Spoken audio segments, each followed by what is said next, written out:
Well, hello again everyone. I thought today I might cover the topic, and this isn't especially a rant, I don't suppose, although I'll put it in the collection of Paul's rants where it can be found with all the other ones.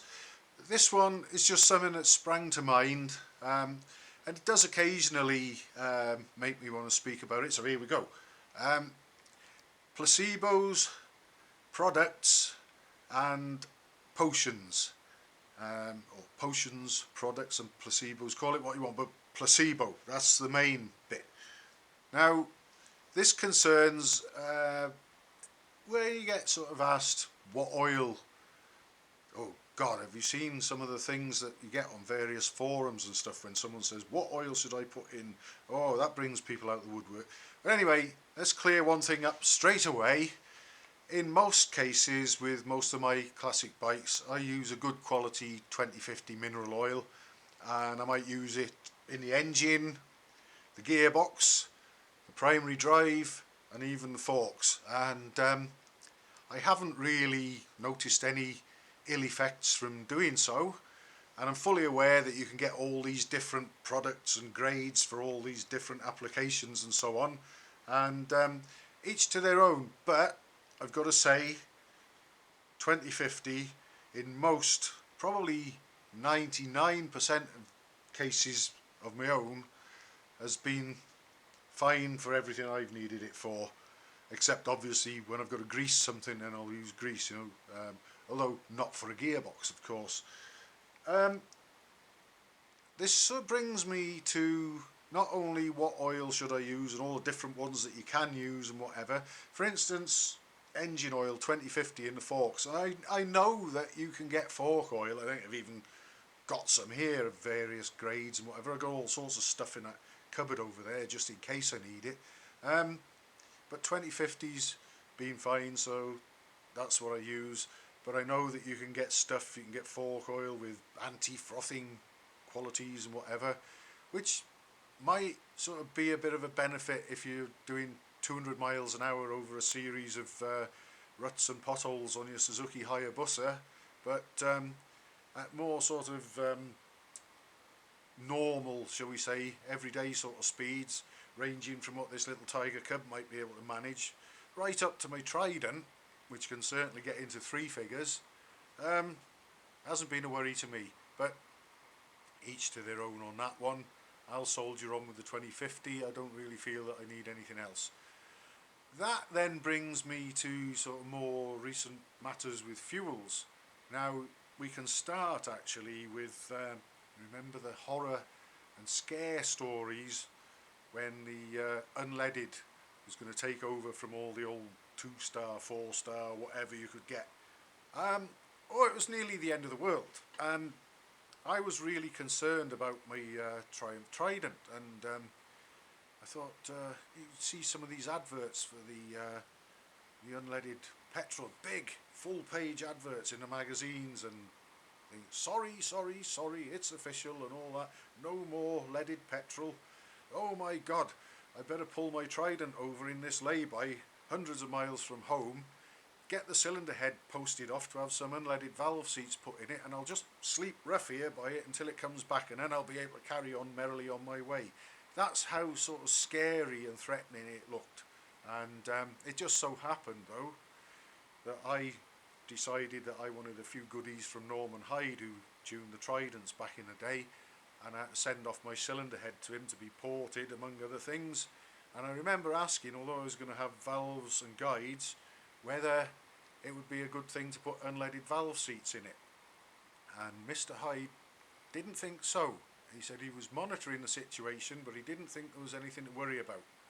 That was good enough for me, and we carried on with the original valve seats put in when the bike was built back in 1974. And it's still, admittedly, not racking up huge mileages, but I never noticed any valve seat recession or having to adjust the valve clearances. It can and does get used and ridden quite hard when I decide I'm going to enjoy myself on it. Everything's been fine, so the valve seats haven't been an issue. But back in the day, unleaded petrol was the end of the world until you got your valve seats sorted out and changed for unleaded ones. Okay, well hang on a minute. I wasn't around at the time, but I've read enough and been told enough by people who were there that before, during and after the Second World War, when fuel was pretty scarce and difficult to get hold of, people used to add all sorts of stuff to it to try and make it go further, like maybe, I don't know, pour in a bit of terps or paraffin or whatever they might have been able to get their hands on and still run their engines in their old bikes and cars and well, they weren't old then, they were current vehicles. And they got by and they soldiered on. Perhaps the things didn't produce as much power and speed as they would have normally done, but they kept going, getting people to work and so on. And I've worked on a lot of old bikes that probably, well, some have been made before the war, so they obviously survived it. Others that were probably run during the war and afterwards when petrol was still in short supply, and people probably concocted all sorts of things to try and keep going. And I've worked on, and if you bear in mind, the cylinder heads on some of these machines are a one-piece cast iron casting, valve seats included. There's no sort of separate valve seats, they were part of the main casting and just sort of machined out and whatever. And I've worked on a lot of cylinder heads where perhaps the valve seats and valves have needed grinding in, but the valve seats have been okay. Now, they must have had all sorts of burning, horrible crap going through them, but they survived that. So, hang on a minute, surely unleaded is not going to hurt them. Anyway, so far so good. I haven't had any trouble with valve seats with unleaded fuel. Then, wait a minute, along comes E5, and then, oh my god, E10. That's going to dissolve everything. It's going to dissolve my little Tiger Cub. I'll put some E10 in it today and it'll all be gone tomorrow. It'll just be a steaming blob on the floor. Well, actually, that hasn't happened. And I put the so-called E5 in it when that's all that was available at the filling station down the road. And then, oh my god, horror of horrors, that's gone. And, oh, now it's the E10, that's it. This is going to be the end. Oh, well, might as well put some in and see how things go. And, yeah, well, nothing happened. Nothing. Now, I know that you get all these horror stories and perhaps things have happened to other people and their machines. I certainly wouldn't call anyone a liar if they said they'd had this or that or the other had gone wrong as a result of using E5 or E10 petrol. But I'd be very surprised. Judging by the amount of machines that I've had here and run for both myself and other people, I honestly can't really think of any one thing that has been a problem through using E5 or E10 petrol.